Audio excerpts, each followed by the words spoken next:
പിന്നെയും മോശയോട് അരുളി ചെയ്തത് എന്തെന്നാൽ, മറ്റേതെങ്ങനെയായിരുന്നു? പറഞ്ഞതാണ്, അരുളി ചെയ്തതല്ല. ഇവിടെ ദൈവം മോശയോട് പറഞ്ഞു, നീ ഇസ്രായേൽ മക്കളോട് ഇപ്രകാരം പറഞ്ഞു. എന്താണ്? അബ്രഹാമിന്റെ ദൈവവും ഇസ്ഹാക്കിന്റെ ദൈവവും യാക്കോവിന്റെ ദൈവവുമായി നിങ്ങളുടെ പിതാക്കന്മാരുടെ ദൈവമായ യഹോവ എന്നെ നിങ്ങളുടെ ആഴത്തിൽ അയച്ചിരിക്കുന്നു. ഇതെന്നേക്കും എന്റെ നാമവും തലമുറയായ എന്റെ ജ്ഞാപകമാണെന്ന് ഇതാ പറഞ്ഞത്. ഇതാ പുള്ളി അവിടെ പോയി പറഞ്ഞത്. അല്ല ഞാനാകുന്നു എന്നൊന്നും അവിടെ ചെന്ന് പറഞ്ഞില്ല. ബ്രദറെ, ഇത് എസ്രായ ശാസ്ത്രി എഴുതുമ്പോൾ എത്ര കാലഘട്ടങ്ങൾക്ക് ശേഷമാണ് ഇത് എഴുതുന്നത്? ഇതിപ്പോ എസ്രായ ശാസ്ത്രി എഴുതിയതെന്നാണോ നിങ്ങൾ ഇപ്പൊ പറഞ്ഞു വരുന്നത് പുതിയ കാര്യം? ഈ ഉൽപ്പത്തി പുസ്തകം ആരാ സഹോദര ഈ ഫസ്റ്റിലെ ഏതാണ് നമ്മുടെ ആദ്യത്തെ പുസ്തകം അത് എഴുതിയത് ആരാണ് സഹോദര? സഹോദരൻ പറഞ്ഞു. ആരാ എഴുതിയത്? ആരാണ് സഹോദരൻ ഈ 5 പുസ്തകങ്ങൾ എഴുതിയത് ആരാണ് സഹോദരൻ? ഏത് നിങ്ങൾ പറഞ്ഞോളൂ. മോശയിലൂടെ, അതായത് അന്ന് മോശയിലൂടെ വാമൊഴിയായിട്ടും പല ചെറിയ അവർക്ക് എഴുതി വെക്കാവുന്ന രീതിയിലുള്ള രേഖകളിൽ അവർ എഴുതി വെച്ച് വന്നത് ബാബിലോൺ പ്രവാസത്തിന് ശേഷം ആണ് എസ്രായ ശാസ്ത്രി ഇത് ക്രോഡീകരിച്ച് പുസ്തകം ഉണ്ടാക്കി യഹൂദന്മാർക്ക് കൊടുക്കുന്നത്. അതിനു മുമ്പ് ഇതേ രീതിയിലുള്ള അവിടെ നിക്ക്. ഇത് നിങ്ങൾ ആദ്യം പോയിട്ട് ആ പെന്തക്കോസുകാര്, നിങ്ങളുടെ കരിസ്മാറ്റിക്കുകാര് അവരെ പഠിപ്പിച്ചിട്ട് ചേട്ടൻ ഇവിടെ വാ, ഇത് അവരെ കൊണ്ടൊക്കെ ഒന്ന് സമ്മതിപ്പിക്കണം. എനിക്ക് കുഴപ്പമില്ല. ഇനി നിങ്ങളെ എന്ന് പറഞ്ഞാൽ എനിക്ക് കുഴപ്പമില്ല. നിങ്ങൾ ഇത് അവരെ കൊണ്ടുപോയി കൺവിൻസ് ചെയ്യാതെ ഞങ്ങളുടെ അടുത്ത് ഈ കഥയൊന്നും പറയണ്ട. മനസ്സിലായോ? അതായത് ബ്രദറെ, ഇത് വളരെ വ്യക്തമായിട്ട് 4 പാരമ്പര്യങ്ങളുടെ ഭാഗമായിട്ട് എഴുതിയെടുത്തതാണിത്. അത് ഈ പറയുന്ന, അതായത് പ്രവാചകന്മാരും ശാസ്ത്രന്മാരും കൂടി നമുക്ക് ഈ രൂപത്തിലാക്കി തന്നതാണ്. ഇപ്പോ ഈ പറയുന്ന പുതിയ നിയമം എങ്ങനെയാണ് നമുക്ക് കിട്ടിയത്? അപ്പസ്തോലന്മാർ എഴുതിയത് സഭ അത് ഡോക്യുമെന്റ് ആക്കി പുസ്തകമാക്കി നമുക്ക് തന്നതാണ്, നമ്പറും വചനങ്ങളും അധ്യായങ്ങളും ഒക്കെ ഇട്ടത്. അപ്പൊ ഇത് നമ്മൾ ആ അണ്ടർസ്റ്റാൻഡിങ്ങിൽ മനസ്സിലാക്കണം. നമുക്കൊരു ചിന്താഗതി ഉണ്ട്, മോശയോട് പറഞ്ഞു, മോശ വേഗം തന്നെ പുസ്തകം എടുത്ത് എഴുതിയിട്ട് ഇങ്ങനെ കൊണ്ടു കൊടുത്തു, അതാണ് ഈ ഉൽപ്പത്തി പുസ്തകം എന്ന്. അങ്ങനെയല്ല അത്. അതായത് 4 പാരമ്പര്യങ്ങളിലൂടെ എഴുതിയത് കൊണ്ട് തന്നെ അതായത് ഏലോഹി പാരമ്പര്യം, മറ്റേ ഏതാണ് ഡ്യൂട്ടോണമി പാരമ്പര്യം, പിന്നെ യഹോവിസ്റ്റ് പാരമ്പര്യം. അപ്പൊ ഈ പാരമ്പര്യങ്ങളിലെല്ലാം തന്നെ ഓരോരുത്തർക്കും ഓരോ രീതിയിലുള്ള ഇൻഫോർമേഷൻസ് ആണ് അവരുടെ പക്കലുള്ളത്. അതുകൊണ്ടാണ് സൃഷ്ടിയെ കുറിച്ച് തന്നെ 2 രീതിയിൽ അവിടെ വരുന്നത്. ഒന്ന് ഏലോഹി പാരമ്പര്യവും യഹോവിസ്റ്റ് പാരമ്പര്യവും വരുന്നത്. അപ്പോ ഇത് നമുക്ക് ഓൾറെഡി അറിയാവുന്ന കാര്യമാണ്. ഇത് മോശ ഇങ്ങനെ എഴുതി വെച്ചു, അത് വേറെ പ്ലാനെ എഴുതി കൊടുത്തു, അങ്ങനെ ഒരു സംഭവം നമ്മൾ പഠിക്കുന്നില്ല. അത് കത്തോലിക്ക സഭയുടെ പഠനത്തിന്റെ ഭാഗവുമല്ല. അപ്പൊ അതുകൊണ്ട് ഈ ആളുകൾ അതാണ് ഫസ്റ്റ് ഓഫ് ഓൾ ഞാൻ ഈ പറയുന്ന ഇസ്ലാമിന് വളരെ വ്യക്തമായിട്ട് ഡൗട്ട് വരാൻ കാരണം, ഇസ്ലാമി പറയുന്നുണ്ട് അള്ളാഹു ഇങ്ങനെ എഴുതി ഇട്ട് കൊടുത്തു എന്ന്. തോറ എഴുതി ഇട്ട് കൊടുത്തു. ആ ഇട്ട് കൊടുത്ത തോറയാണ് ക്രിസ്ത്യൻസിന്റെ കയ്യിലുള്ളത്, അല്ലെങ്കിൽ യഹൂദന്മാരുടെ കയ്യിലുള്ളതെന്ന്. അത് യഥാർത്ഥത്തില് വളരെ വ്യക്തമായിട്ടുള്ള, അതായത് സാധാരണ ലൈൻമാൻ, സാധാരണക്കാരുടെ ചിന്താഗതിയാണത്. ഒരു സ്കോളേഴ്സും ഇങ്ങനെ പഠിപ്പിക്കുന്നില്ല. ഇനി ഓരോ പ്രവാചകന്മാരും അവരവരുടെ അണ്ടർസ്റ്റാൻഡിങ്ങിൽ, അവരവരുടെ സ്റ്റാൻഡേർഡിൽ, അവരവരുടെ പശ്ചാത്തലത്തിൽ, ഇതൊക്കെ എല്ലാവർക്കും അറിയാവുന്ന, അവരവരുടെ സാഹചര്യത്തില് പറയുന്ന വചനങ്ങളാണ്. അത് ദൈവാത്മാവിനാൽ അത് കൊടുക്കുന്നതാണ്. വെറുതെ ബൈജുനോട് തർക്കിച്ചു, മനസ്സിലായി? അല്ല, വെറുതെ തർക്കിക്കുന്ന അല്ല സഹോദര, ഇതാണ് യാഥാർത്ഥ്യം, ഇതാണ് സഭ പഠിപ്പിക്കുന്നത്. അല്ലല്ല, ബൈജു തർക്കിച്ചെന്നല്ല, വെറുതെ ബൈജുവിനോട് തർക്കിച്ചെന്ന് പറയാം. ബൈജു ഇതൊക്കെയാ പറയാൻ വരുന്നെങ്കിൽ ആരും അറിഞ്ഞു? അല്ല, ഞാൻ പറയട്ടെ, അതായത് അതുകൊണ്ടാണ് യേശുക്രിസ്തു വന്നിട്ട് പറയുന്നത്, എനിക്ക് മുമ്പ് വന്നവർ പലരും കള്ളന്മാര്, അതായത് ഈ പ്രവാചകന്മാരെന്ന് പറയുന്നവരിൽ തന്നെ കുറെ പേര് അങ്ങോട്ടും ഇങ്ങോട്ടും, അതായത് യഹോവ ഇപ്രകാരം അരുൾ ചെയ്തെന്നും പറഞ്ഞിട്ട് ഇവർ അങ്ങോട്ടും ഇങ്ങോട്ടും തല്ലുകൂടുന്നുണ്ട്. പറഞ്ഞു മനസ്സിലായോ? ഇവിടെ രാജാക്കന്മാർ തമ്മിൽ അങ്ങോട്ടും ഇങ്ങോട്ടും തല്ലുകൂടുന്നുണ്ട്. അപ്പൊ ഈ പറയുന്ന വ്യക്തമായിട്ടുള്ള ഒരു ഡയറക്ഷൻ അവിടെ അവരുടെ, അതായത് ഇതിന്റെ ഹോളിസ്റ്റിക് ആയിട്ടാണ് നമ്മൾ എടുക്കേണ്ടത്. അതിന്റെ പൂർത്തീകരണം യേശുക്രിസ്തുവാണ്. യേശുക്രിസ്തു വന്നു കഴിയുമ്പോൾ യേശുക്രിസ്തു എന്താണ് പഠിപ്പിക്കുന്നത്? യേശുക്രിസ്തു പറയുന്നത് മോശ പഠിപ്പിച്ച് തന്നെയാണ് പഠിപ്പിക്കുന്നത്. മോശയുടെ പല നിയമങ്ങളും എടുത്തു കളയാണ് ചെയ്തത്. യേശുക്രിസ്തു ചെയ്തത് സ്നേഹമെന്ന, അതായത് ഞാൻ ഇവിടെ പറഞ്ഞു, സ്നേഹമെന്ന കോൺഷ്യസ്നെസ്സിലേക്ക് യേശുക്രിസ്തു ഈ പറയുന്ന നിയമത്തിൽ, അതായത് ഈഗോ സെൻട്രിക്, ഈഗോ എന്ന് പറയുന്നത് വലിയൊരു, അതായത് സ്പിരിച്വൽ ഈഗോ എന്ന് പറയുന്നത് വലിയൊരു പൈശാചികമായിട്ടുള്ള ബന്ധനമാണ്. സദൂക്കരും ഫരിസേരും പുരോഹിതന്മാരും ശാസ്ത്രിമാരും ഈഗോ സെൻട്രിക് പൈശാചികതയിൽ പെട്ടുകിടക്കുന്നവരായിരുന്നു. എനിക്കുണ്ട്, ഞങ്ങളുടെ നിയമം, ഞങ്ങളാണ് സ്വർഗത്തിൽ പ്രവേശിക്കുന്നത്. ഇപ്പൊ ചില പെന്തക്കോസ്തുകാർ പറയുന്നില്ലേ, അതുപോലെ തന്നെ ഞങ്ങൾ മാത്രം, അത് കഴിഞ്ഞാല് പ്രളയം, ഇപ്പൊ തന്നെ ഞങ്ങളെ എല്ലാരെയും രക്ഷിച്ച് അങ്ങോട്ട് സഭയെ റാപ്ചർ ചെയ്ത് എടുത്തോണ്ട് പോകും, അതിന് ബാലൻസ് ഉള്ളവർ ഇവിടെ ഇട്ട് മൊത്തം കരിക്കും അല്ലെങ്കിൽ നശിപ്പിക്കും എന്നുള്ളൊരു ചിന്താഗതി. അത് വികലമായിട്ടുള്ള ചിന്താഗതിയാണ്. ദൈവം, ഞാൻ ഇവിടെ ചോദിച്ചത് മാത്രമാണ്. എന്തായാലും ഒത്തിരി മാറ്റം വന്നിട്ടുണ്ട് കേട്ടോ. ഞാൻ അപ്രീഷിയേറ്റ് ചെയ്യുന്നു ബൈജു. ബൈജു ടോട്ടലി മാറി.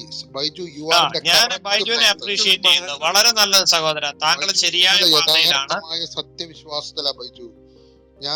താങ്കൾ നല്ല യഥാർത്ഥ പാതയിലാണ് താങ്കൾ സഞ്ചരിക്കുന്നത്. ഈ പാതയിലൂടെ കുറച്ചുകൂടെ ഒക്കെ പോകാനുണ്ട്, എങ്കിലും നമ്മളത് അപ്രീഷിയേറ്റ് ചെയ്യുന്നു താങ്കളുടെ ഈ മാറ്റം. ബ്രദറെ, ഞാൻ ഒറിജിനൽ കാത്തലിക്സ് ആണ് ചങ്ങാതി. എന്നെ സഹോദരൻ, അതുകൊണ്ടാണ് ബൈജുവിനെ വളരെയധികം അപ്രീഷിയേറ്റ് ചെയ്യുന്നത്. ബൈജു കറക്റ്റ് പാതയിലൂടെ മുന്നോട്ട് പോകുന്നത്. ബ്രദറെ, ഞാൻ വേറൊരു കാര്യം പറയാം. അതായത് നമ്മൾ ആ കുടുക്കി പെട്ടുപോകരുത്. അതായത് യേശുക്രിസ്തു വന്നത് സ്നേഹം എന്ന കോൺഷ്യസ്നെസ്, ആ ബോധ്യാവസ്ഥയിലേക്ക് നമ്മൾ ഉയർത്താൻ വേണ്ടിയിട്ടാണ്. നമ്മളപ്പോ എന്താ ചെയ്യുന്നത്? നമ്മൾ ഈ നിയമത്തിന്റെ കുടുക്കിൽ, അതായത് തേർഡ് ഡെൻസിറ്റി എന്ന് പറയുന്ന നിയമത്തിന്റെ ഈഗോ സെൻട്രിക് ആയിട്ട് കിടന്നിട്ട് യഹോവ എന്ന പേര് പറയുന്നു, അത് അങ്ങനെ പറഞ്ഞിട്ട് ആർഗ്യുമെന്റ് ചെയ്ത് നമ്മളിവിടെ നമ്മുടെ ടൈം കളയുകയാണ്. നമ്മൾ സ്നേഹമെന്ന്, നമ്മളെല്ലാവരും ഒരു അപ്പന്റെ മക്കളാണ്. അതായത് ഞാൻ ഇവിടെ പറഞ്ഞത്, ഞാനാകുന്നവൻ ആകുന്നു എന്ന് പറയുമ്പോൾ അതിൽ ഞാനും നീയും ഉണ്ടോ? ആ ആകുന്നവനിൽ ഞാനും നീ ഉണ്ടോ എന്ന് ചോദിച്ചു കഴിഞ്ഞാൽ പൗലോസ് ശ്ലീഹ വളരെ വ്യക്തമായിട്ട് പഠിപ്പിക്കുന്നതാണ്. ഞാനും നീയും അതിൻ്റെ അകത്തുണ്ട്. കാരണം എന്താണ്? ലോക സ്ഥാപനത്തിന് മുമ്പേ ക്രിസ്തുവിൽ നിന്നെ കണ്ടു തെരഞ്ഞെടുത്തു എന്നാണ് പൗലോസ് ശ്ലീഹ പഠിപ്പിക്കുന്നത്. ഇതുപോലെ തന്നെയാണ് യോഹന്നാൻ ശ്ലീഹായും പറയുന്നത്. ആദിയിൽ വചനം ഉണ്ടായിരുന്നു, വചനം ദൈവത്തോടു കൂടിയായിരുന്നു, വചനം ദൈവമായിരുന്നു, അവൻ മുഖാന്തരമാണ് സർവ്വതും സൃഷ്ടിക്കപ്പെട്ടത്, അവനിലൂടെയാണ്. അപ്പൊ നാം അവനിലും അവൻ നമ്മിലുമാണ്. അതായത് സർവ്വതും ക്രിസ്തു, സർവ്വത്തിലും ക്രിസ്തു. അപ്പൊ ഈ ബോധ്യാവസ്ഥയിലേക്ക് നമ്മൾ വരണം. എല്ലാവരും ദൈവത്തിന്റെ മക്കളാണ്. അപ്പൊ നമ്മൾ എല്ലാവരും സ്നേഹത്തിലേക്ക് വരണം. ആ സ്നേഹത്തിലേക്ക് വന്നു കഴിഞ്ഞാൽ അടുത്ത ലെവലിലേക്ക് നമ്മൾ പോകും. അപ്പൊ നമ്മളെല്ലാവരും സ്നേഹത്തിൽ വരാതിരിക്കാൻ വേണ്ടിയിട്ട് നിയമത്തിന്റെ കുടുക്കിൽപ്പെടുത്തി അങ്ങോട്ടും ഇങ്ങോട്ടും ഈഗോ സെൻട്രിക് ആയിട്ട്, ഈഗോ എന്ന് പറയുന്നത് ഞാൻ കൂടുതൽ ബെറ്റർ ആണ്, നീ കുറച്ച് ചെറുതാണ്, എനിക്ക് കൂടുതൽ അറിവുണ്ട്, നിനക്ക് കൂടുതൽ അറിവ് കുറവാണ്, നിനക്ക് വിശുദ്ധി കുറവാണ്, ഇങ്ങനെ ഈ ചിന്തയിൽപ്പെടുത്തി ആ പൈശാചികതയിൽ നമ്മൾ പെട്ടുകിടത്തിയിരിക്കുകയാണ്. അതാണ് ഇവിടെ ആർഗ്യുമെന്റ് നടത്തുന്നത്. യഥാർത്ഥത്തിൽ നമ്മൾ ചെയ്യേണ്ടത് ക്രിസ്തുവിന്റെ സുവിശേഷം എന്താണെന്ന് മറ്റുള്ളവർക്ക് പകർന്നു കൊടുക്കണം. ക്രിസ്തുവിന്റെ സുവിശേഷം എന്നത് നിന്നെ പോലെ തന്നെ നിന്റെ അയൽക്കാരനെ സ്നേഹിക്കുക. ആ സ്നേഹത്തിലേക്ക് വന്നു കഴിഞ്ഞാല് ഈ പറയുന്ന എല്ലാ ലോകത്തിലുള്ള പൈശാചികത മുഴുവൻ പോകും. ഇസ്ലാം എന്നത് വെറുതെ ആവിയായി പോകും. അത് വേണ്ട സഹോദര, അത് വേണ്ട. അത് നമ്മൾ ഇൻവോൾവ് ചെയ്യേണ്ട. നമ്മൾ ക്രിസ്ത്യാനിറ്റിയെ കുറിച്ചല്ലേ സംസാരിക്കുന്നത്, ക്രിസ്ത്യാനിറ്റിയെ കുറിച്ച് സംസാരിക്കാം. നിങ്ങൾ ആ ഇസ്ലാം എന്നുള്ളത് വിടുക, അത് വേറൊരു സബ്ജക്ട്. ഈ മിഡിൽ ഈസ്റ്റിലെ ഇപ്പൊ അടുത്ത യുദ്ധത്തിന് അത് ഓക്കെ, അത് നമുക്ക് വേറൊരു വിഷയമായിട്ട് സംസാരിക്കാം. നമ്മൾ ഇത് പറയുന്നത് രണ്ടും കൂടെ കൂട്ടിക്കെട്ടുന്നത് വലിയ പ്രശ്നമാണ്. അതുകൊണ്ടാണ് പറയുന്നത് അത് രണ്ടും കൂടെ കൂട്ടിക്കെട്ടരുത്.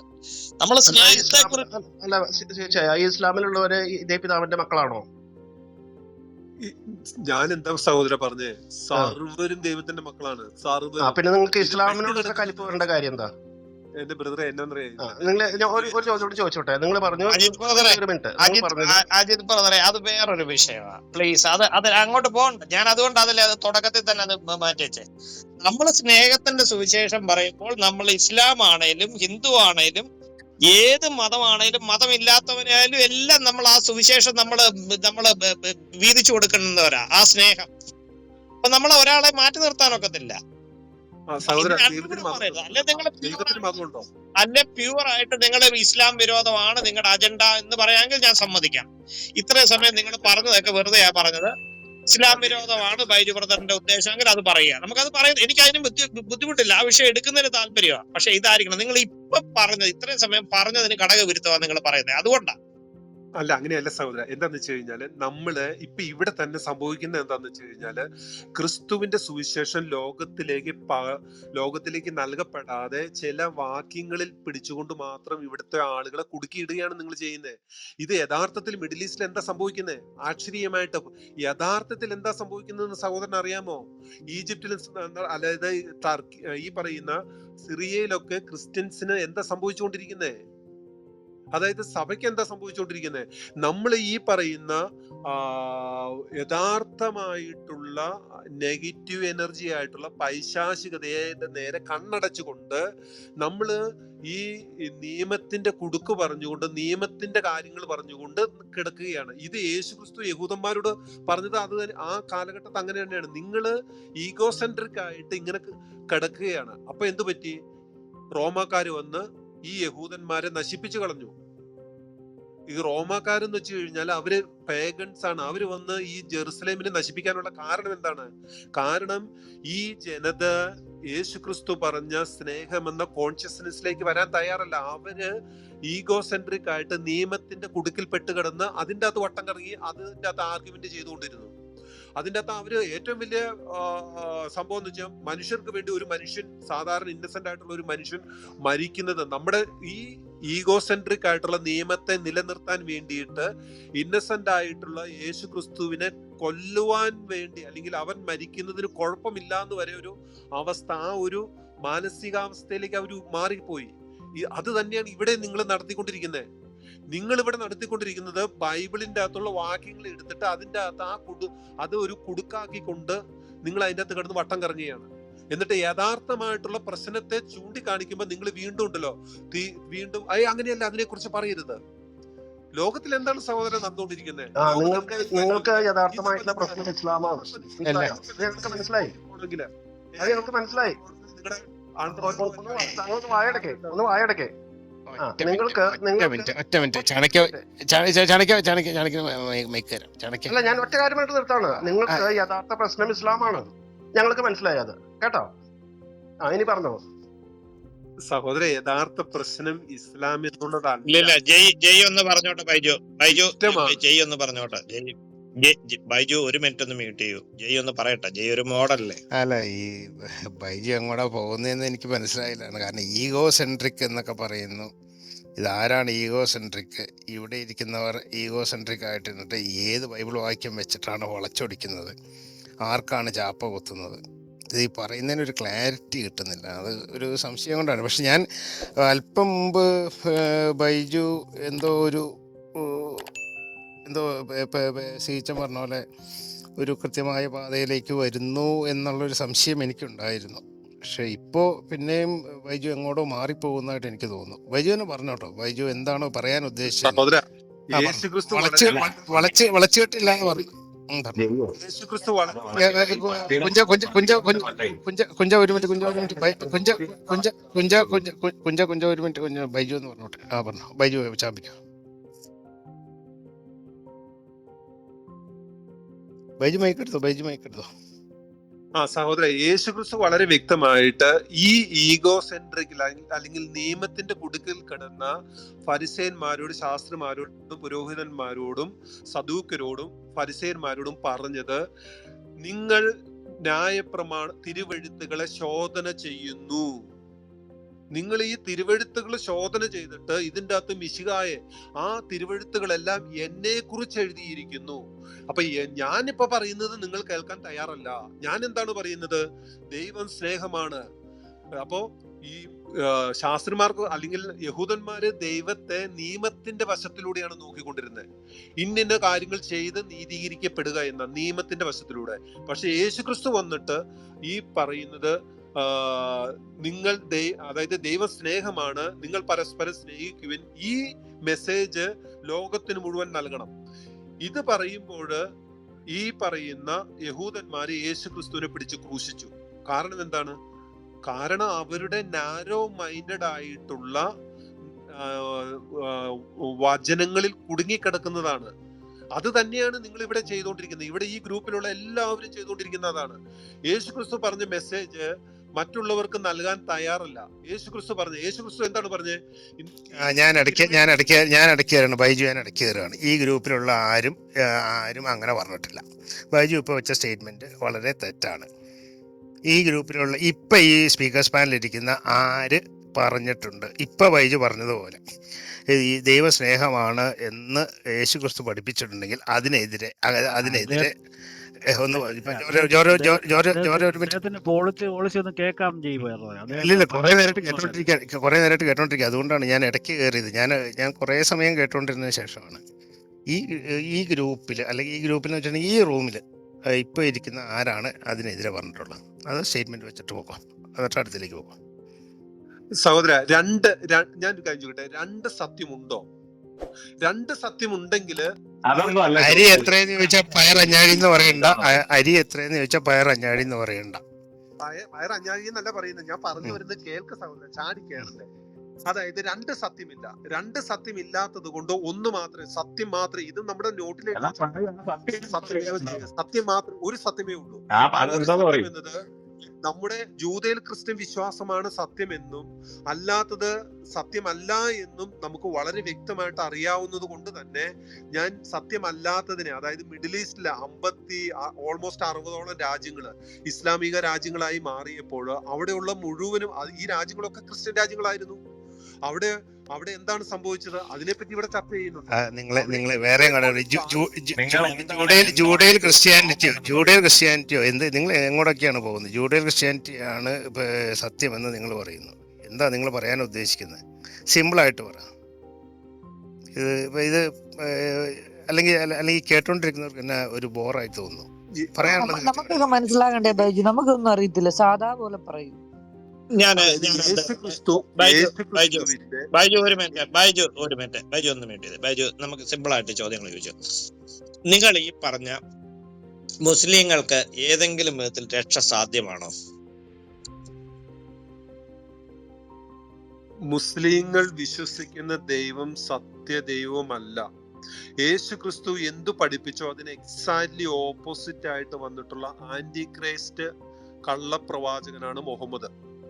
യേശുക്രിസ്തുവിന്റെ ക്രൂശീകരണം ഞങ്ങൾക്ക് കാണിച്ചു തന്ന് ഞങ്ങളെ വഞ്ചിച്ച വഞ്ചകനാണ് അള്ളാഹു എന്നാണ്.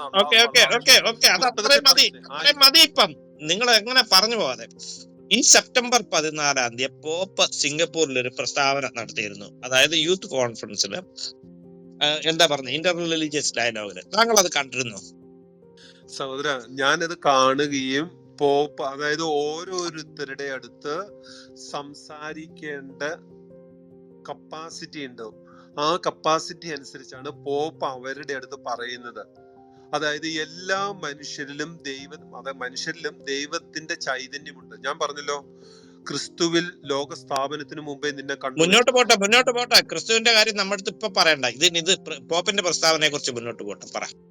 സാൽവേഷൻ ഇല്ല, സാൽവേഷൻ കിട്ടില്ല, രക്ഷ ലഭിക്കില്ല. ക്രിസ്തുവിലൂടെയുള്ള രക്ഷ ലഭിക്കില്ല. ക്രിസ്തുവിലൂടെയുള്ള രക്ഷ ലഭിക്കണമെങ്കിൽ ഈവൻ നിയമങ്ങൾ വരെ പൂർത്തി ചെയ്തുകൊണ്ടിരുന്നാലും ക്രിസ്തുവിലൂടെയുള്ള രക്ഷ ലഭിക്കില്ല. കാരണം എന്താണെന്ന് വെച്ച് കഴിഞ്ഞാല്, നിങ്ങൾ എന്നിൽ വിശ്വസിക്കാത്തത് കൊണ്ട് പാപത്തെക്കുറിച്ചും, അതായത് ക്രിസ്തുവിനെ വിശ്വസിച്ച് സ്നേഹമെന്ന ബോധ്യാവസ്ഥയിലേക്ക് വരാത്തതാണ് പാപം. അപ്പൊ ക്രിസ്തു എന്താണ് പഠിപ്പിക്കുന്നത്? ക്രിസ്തു പഠിപ്പിക്കുന്നത് നമ്മളെല്ലാവരും ഏകോദര സഹോദരന്മാരാണ്, ഒരപ്പന്റെ മക്കളാണ്, സ്വർഗസ്ഥനായ ഞങ്ങളുടെ പിതാവേ. അപ്പൊ നമ്മളെല്ലാവരും ഒരപ്പന്റെ മക്കളാണെന്നും നമ്മളെല്ലാവരും സ്നേഹത്തിൽ ജീവിക്കേണ്ടവരാണെന്നുമാണ് പഠിപ്പിക്കുന്നത്. അതിൻ്റെ അകത്ത് നിയമങ്ങൾ വരുന്നില്ല. നിയമങ്ങൾ നമ്മൾ ഫോളോ ചെയ്യും, പക്ഷെ നിയമമല്ല അവിടെ ഇമ്പോർട്ടന്റ് വരുന്നത്. പിതാവ് പുത്രബന്ധം പോലെ, പിതാവേ ഞാൻ നിന്നിലും നീ എന്നിലുമായിരിക്കുന്നത് പോലെ ഇവർ നമ്മിൽ ഒന്നാകേണ്ടതിന്, അതായത് ക്രിസ്തുവിന്റെ ആ കോൺഷ്യസ്നെസ്സിലേക്ക് ഉയർത്താതെ അല്ലെങ്കിൽ ആ ലെവലിലേക്ക് വരാതെ ആരും ഇവിടെ നിന്ന് ഈ തേർഡ് ഡിഗ്രി കോൺഷ്യസ്നെസ്സിൽ നിന്ന് ഫോർത്ത് ഡിഗ്രി കർത്താവിന്റെ കോൺഷ്യസ്നെസ്സിലേക്ക്, ആ ബോധ്യാവസ്ഥയിലേക്ക് വരില്ല. അവിടെ ഡിഗ്രി എടുക്കാൻ പറ്റില്ല. അവൻ ഇവിടെ തന്നെ കിടക്കുകയുള്ളൂ.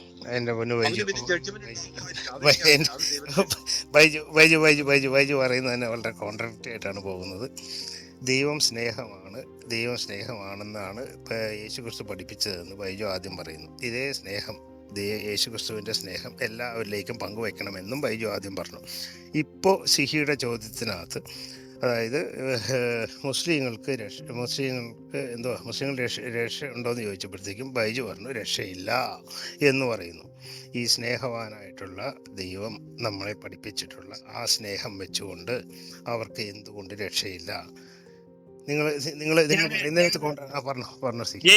ഞാൻ ആ സ്റ്റേറ്റ്മെന്റ് ഒന്ന് വായിക്കാം. ഇപ്പം ഇംഗ്ലീഷിലാണ്, പോപ്പിന്റെ ആണ്. God is God for all, and if God is God for all, then we are all sons and daughters of God. All religions are paths to reach God, said Pope Francis. They are to make a comparison, like different languages, different dialects to get there, but God is God for everyone. ഇതാണ് pop പറഞ്ഞത്. പക്ഷെ ഇപ്പം നമ്മുടെ Baiju brother പറയുന്നത് ഇതുമായിട്ട് യാതൊരുവിധ ബന്ധവുമില്ലാത്ത. Pop അവിടക്കം പറഞ്ഞില്ല അവര് പിന്നെ യേശുക്രിസ്തുവിനെ മനസ്സിലാക്കിയില്ല, യേശുക്രിസ്തുവിന്റെ പ്രമാണങ്ങൾക്കെതിരായിട്ടാണ് അവർ ജീവിക്കുന്നത്, ദൈവത്തിന്റെ പേര് യേശുവിന്റെ പേരിൽ അവര് ക്രിസ്ത്യാനികളെ ദ്രോഹിക്കുന്നു, കലഹിക്കുന്നു, ഇതൊന്നും പോപ്പ് പറഞ്ഞില്ല. പോപ്പ് പറഞ്ഞതിനനുസരിച്ച് ഇതിന് ഘടകവിരുദ്ധമായിട്ടാണ് ബൈജു ബ്രദർ പറയുന്നത്.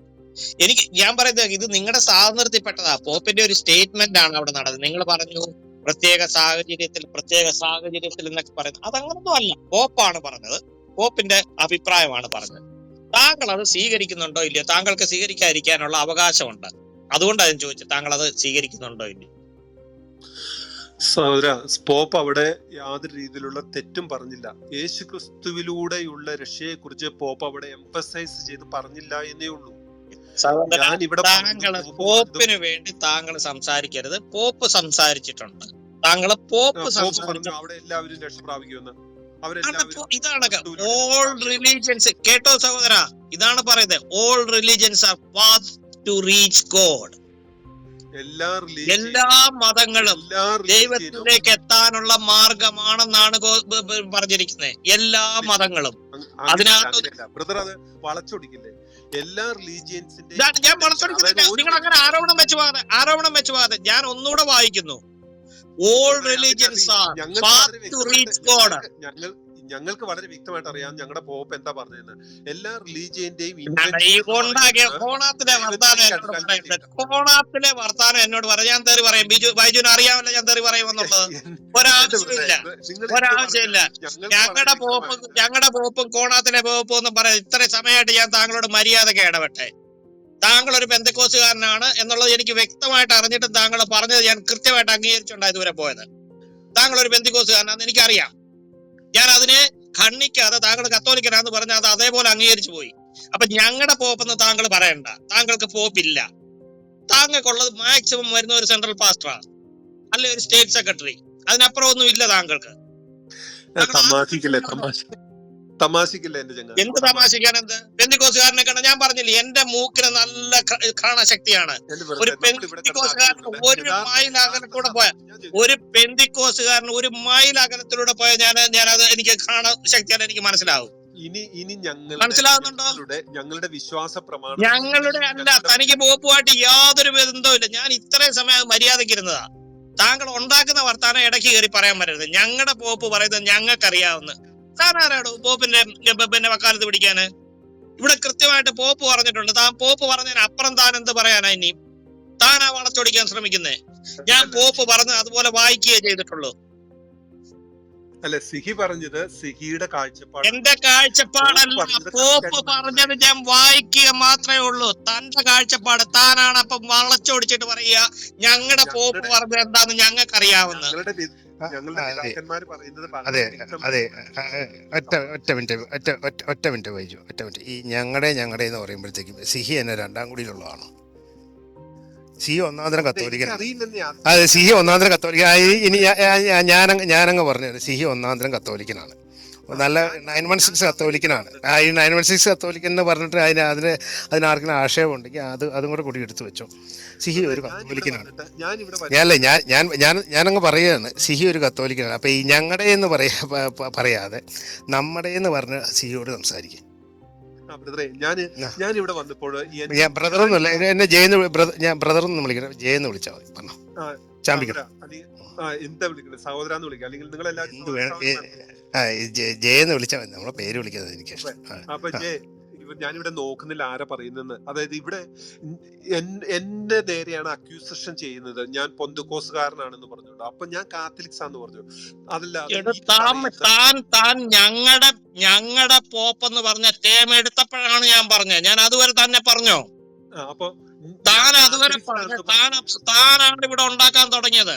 താനാണ് പറഞ്ഞത് ഞങ്ങളുടെ പോപ്പ് പറയുന്നത് ഞങ്ങൾക്ക് മനസ്സിലാവുമെന്ന്. അതിന്റെ അർത്ഥം എന്താ? അതിന്റെ അർത്ഥം എന്താ? എനിക്ക് അറിയില്ല സഹോദര. അതിന്റെ അർത്ഥം എന്താ? എനിക്ക് അറിയില്ല സഹോദര. സഹോദരന്റെ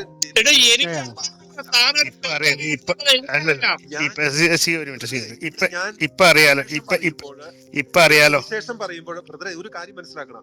സുവിശേഷം പറയുമ്പോൾ കാത്തോലിക്കരാണോ, ജാക്കബറ്റ്സ് ആണോ, ഓർത്തഡോക്സ് ആണോ, പെന്തക്കോസ് ആണോ ഒന്നും ഞാൻ നോക്കാറില്ല. നോക്കണം. പെന്തക്കോസ്തുകാരുടെ സുവിശേഷം കത്തോലിക്കരുടെ സുവിശേഷം അല്ല, അത് നോക്കണം. അത് മതമാണ്. ഇസ്ലാമിനെ പറയുന്നത് പോലെ ഞാൻ പറയുന്നു. പെന്തക്കോസ് എന്ന് പറയുന്നത് വേറൊരു മതമാണ് കത്തോലിക്കരെ സംബന്ധിച്ചിടത്തോളം. ഇനി മുസ്ലിംസിനെ കുറിച്ച് പറയുമ്പോൾ അവിടെ സുന്നിയാണോ, ഷിയായാണോ, അഹമ്മദിയാണോ,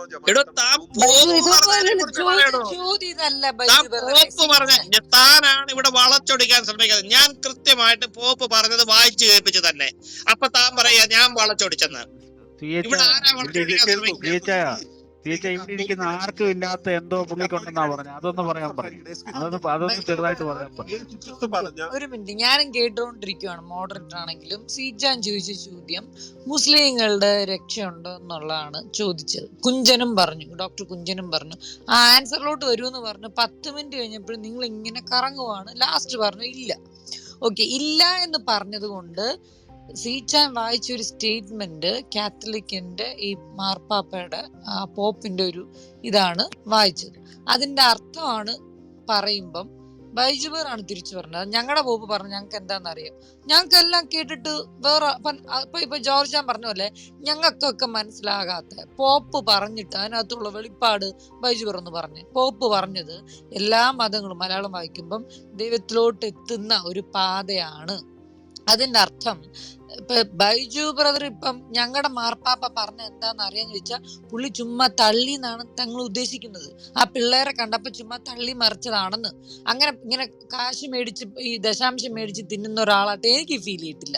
കാര്യം അതേ ഇത്രയും ഒരു ഡിനോമിനേഷൻ ആൾക്കാർ ലീഡ് ചെയ്യുന്നതുകൊണ്ട് ദൈവമായിട്ട് വ്യക്തിപരമായിട്ട് ബന്ധമുള്ള കാര്യങ്ങൾ മാത്രമേ സംസാരിക്കാൻ പറ്റത്തുള്ളൂ. അപ്പൊ ആ വെളിപ്പാടിനെയാണ് ബൈജു ചുമ്മാ ഞങ്ങളുടെ പോപ്പ് തള്ളി മറിച്ചെന്ന രീതിയിൽ പറഞ്ഞുകൊണ്ട് ആ സീച്ചാൻ തിരിച്ചടിക്കുന്ന കാര്യം. നിങ്ങൾ ഒരു കാത്തലിക് ആണെങ്കിൽ അങ്ങനെ സംസാരിക്കത്തില്ല, മനസ്സിലായോ? ഒരു പറഞ്ഞു തീർന്നില്ല.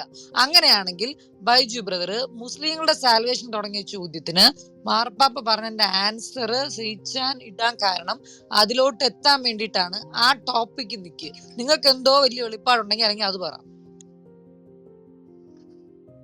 പോപ്പ് പറഞ്ഞത് ആ സമൂഹത്തിന്റെ ആ കമ്മ്യൂണിറ്റിയുടെ അണ്ടർസ്റ്റാൻഡിങ്ങിലാണ്. അത് ഞങ്ങളോടല്ല പറഞ്ഞത്.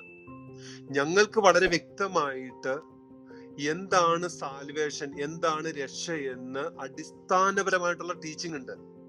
അപ്പോ ഞാൻ ഇന്ററപ്റ്റ് ആണെന്ന് തോന്നുന്നില്ല. ഞങ്ങളെന്ന് പറഞ്ഞ ആരാ വായിച്ചു? ഒരു മിനിറ്റ് അല്ല, എനിക്ക് മനസ്സിലാക്കാം. 2 മിനിറ്റ് സംസാരിക്കാൻ പറ്റത്തില്ല. ചോദ്യം ഇതേ ഉള്ളൂ. ആ കമ്മ്യൂണിറ്റി എന്ന് പറഞ്ഞാൽ ആ കൊച്ചു പിള്ളേരോട് തള്ളി മറിച്ചെന്നാണോ ബൈജു ഉദ്ദേശിക്കുന്നത്? സിംഗപ്പൂരിലുള്ള യേശു കർത്താവ് ചെന്നിട്ട് ആടിനോട് സംസാരിക്കുമ്പോ ആടിന്റെ ലാംഗ്വേജിലാണ് സംസാരിക്കുന്നത്. യഹൂദനോട് സംസാരിക്കുമ്പോൾ യഹൂദന്റെ സ്റ്റാൻഡേർഡിലാണ് സംസാരിക്കുന്നത്. ഇത് രണ്ട് സ്റ്റാൻഡേർഡാണ്. ബൈജുബർ പറഞ്ഞ യേശു കർത്താവ്. അങ്ങനെയാണെങ്കിൽ നിങ്ങൾ കുറച്ചും ഒരു വചനം പറഞ്ഞു. ഒരു മിനിറ്റ് പറഞ്ഞത് നിങ്ങൾ ഒരു വചനം പറഞ്ഞു, ഞാൻ മിണ്ടായിരുന്നു. നിങ്ങൾ എന്ന് ഉദ്ദേശിച്ചത് ബൈജുബറിനോടാണോ യഹൂദന്മാരോടാണോ അന്ന് ഉദ്ദേശിച്ചത്? എല്ലാ വചനവും നിങ്ങൾക്ക് ആപ്ലിക്കബിൾ ആ? ഒരു മിനിറ്റ്, കർത്താവ് അന്ന് പറഞ്ഞ എല്ലാ വചനവും 100% വചനവും നിങ്ങൾക്ക് ആപ്ലിക്കബിൾ ആണോ?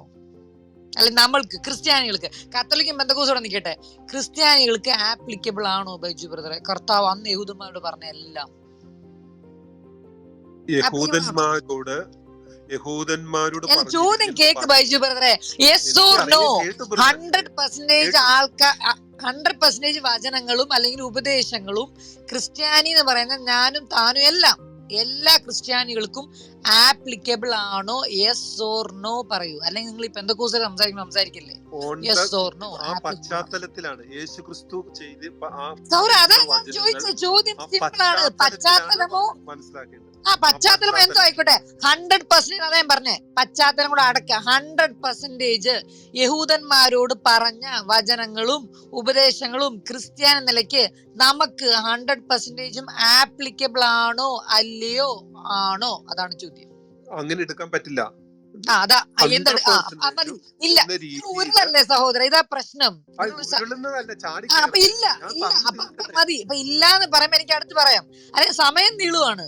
ഉണ്ടോ ഇല്ലയോ? ഇല്ല. ബാക്കി എല്ലാവർക്കും അറിയാം ഇല്ലെന്നുള്ളത്. കാര്യം യഹൂദന്മാരോടാണ് ന്യായപ്രമാണം അവർക്ക് കൊടുത്തിട്ടുണ്ട്, അവരോടാണ് മെജോറിറ്റി കാര്യങ്ങൾ സംസാരിക്കുന്നത്. അപ്പൊ നമുക്ക് എടുക്കാൻ വേണ്ടിയിട്ട് പുതിയ നിയമസഭയുടെ അടിസ്ഥാനത്തിൽ ഓരോ ലീഡേഴ്സ് അല്ലെങ്കിൽ ഓരോ ചർച്ച് ബേസ്ഡ് ആയിട്ടുള്ള പ്രമാണങ്ങളും ഇതുകളും എല്ലാം ഉണ്ട്. കാരണം നമ്മൾ ക്രിസ്ത്യാനികളാണ്, നമ്മൾ യഹൂദന്മാരല്ല, നമുക്ക് ന്യായപ്രമാണം ഉണ്ടായിരുന്നില്ല. അപ്പൊ നമുക്ക് പുതിയ നിയമത്തിൽ നമുക്ക് തന്ന പ്രമാണങ്ങളും സഭ ഉണ്ടാക്കിയതും അപ്പോസ്തലന്മാരിരുന്ന് നമുക്ക് തന്നതും ഇപ്പോഴും നമ്മുടെ അകത്തുള്ള ദൈവമായിട്ട് വെച്ചേക്കുന്ന റിലീജിയസ് അല്ലെങ്കിൽ സ്പിരിച്വൽ ലീഡേഴ്സ് അവരിലൂടെ കേൾക്കുന്നതാണ് നമ്മുടെ എല്ലാവരുടെയും നല്ലത് മുറുകെ പിടിക്കാൻ പറ്റും. ഇതിനകത്ത് ഓരോ വിശ്വാസ സമൂഹവും ഏറ്റവും കയ്യടിയോടെ, ഇപ്പൊ ഞാൻ അടക്കം മേടിച്ചൊരു വാക്കാണ് അദ്ദേഹം ഈ സെപ്റ്റംബർ 14 പറഞ്ഞത്. അതിനെ വെറും ലാഘവത്തോടെ നിങ്ങൾ പറയുമ്പം ഞങ്ങൾക്ക് മനസ്സിലാവുന്നത് നിങ്ങൾക്ക് സാൽവേഷനെ കുറിച്ച് അറിയത്തില്ല. അപ്പൊ സാൽവേഷൻ അറിയത്തില്ല. നിങ്ങൾ പറഞ്ഞു സുവിശേഷം സിഹി എന്ന് നോക്കാറില്ല, ഞാൻ സുവിശേഷം പറയാം. നിങ്ങൾ എന്തോ സുവിശേഷം ഉണ്ടാക്കാൻ പോകുന്നു? ഞാൻ ഇതുവരെ ഉണ്ടായിരുന്നെന്ന് അറിയോ? നിങ്ങൾ ഒരു ചുവിശേഷം, എന്തോ ചുവിശേഷമാണ് നിങ്ങൾ പറയാൻ പോകുന്നത്? ഞാൻ സിഹിന്ന് നോക്കാറില്ല, മുസ്ലിമിനെ നോക്കാറില്ല. അവർ ഓൾറെഡി ലക്ഷിക്കപ്പെട്ടതാണ്. നിങ്ങൾ അവിടെ എന്തോ സുവിശേഷം പറഞ്ഞുകൊണ്ട് പോകും. നിങ്ങൾ പറയുന്ന സുവിശേഷം എന്തായിരിക്കും അറിയുമോ?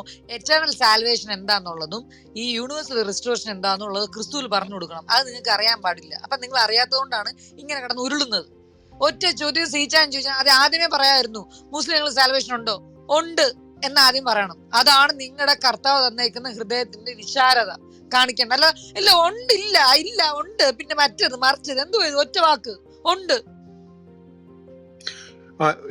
അതായത് മുസ്ലിമിന് യേശു ക്രിസ്തുവിന്റെ സുവിശേഷം അനുസരിച്ച് ക്രിസ്തുവിലുള്ള സാൽവേഷൻ ഉണ്ടെന്നാണോ നിങ്ങൾ പറയുന്നത്? അല്ല, അത് ഇല്ലെന്നാണോ അപ്പൊ നിങ്ങൾ പറയുന്നത്? അല്ല, ക്രിസ്തു ചെയ്തത് ഇല്ലെന്നാണോ നിങ്ങൾ പറയുന്നത്? ഇവിടെ ഞാൻ മനസ്സിലാക്കുന്നത് എങ്ങനെയാന്ന് വെച്ച് കഴിഞ്ഞാൽ, അപ്പൊ ബൈജു അതാണ് കുഞ്ചൻ ചോദിച്ചത്. അല്ല, ജോർജ് ചോദിച്ചു. ഒരു മിനിറ്റ്, ഇതാണ് ഞങ്ങൾ എല്ലാരും ചോദിച്ചത്. നിങ്ങൾ മനസ്സിലാക്കിയ കാര്യം ആദ്യം പറയൂ, മാർപ്പാപ്പ വിടൂ, എന്നിട്ട് നിങ്ങൾ മനസ്സിലാക്കിയ കാര്യം പറയൂ.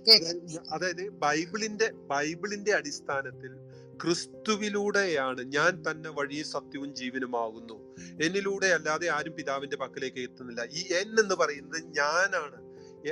ആ ഞാൻ എന്ന് പറയുന്നതിനെ തിരിച്ചറിയാനുള്ള വിവേകം ഉണ്ടാകണം. അതിൻ്റെ അകത്ത് ക്രിസ്ത്യൻ സഭയിൽ കയറണമെന്നില്ല, ക്രിസ്ത്യൻ സഭയുടെ അംഗമാകണമെന്നില്ല ഒരാള് സാൽവേഷൻ പ്രാപിക്കാൻ. പക്ഷെ സാൽവേഷൻ പ്രാപിക്കണമെങ്കിൽ യേശു ക്രിസ്തുവിന്റെ സ്നേഹം എന്ന കോൺഷ്യസ്നെസ്സിലേക്കും നിയമത്തിന്റെ പൂർത്തീകരണത്തിലേക്കും വരണം. ഈ രണ്ട് കാര്യങ്ങളും നടക്കാതെ ഒരു മിനിറ്റ്, നിയമത്തിന്റെ പൂർത്തി ഞാൻ ഇങ്ങനെ പിക്ക് ചെയ്ത് ചോദിക്കത്തുള്ളൂ. കാര്യം 2 മിനിറ്റ് നിങ്ങളുടെ പ്രസംഗം കേൾക്കാൻ പറ്റില്ല. നിയമത്തിന്റെ പൂർത്തീകരണം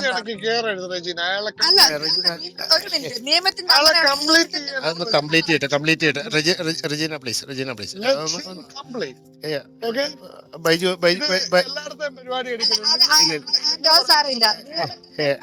എന്താന്ന് പറയണം.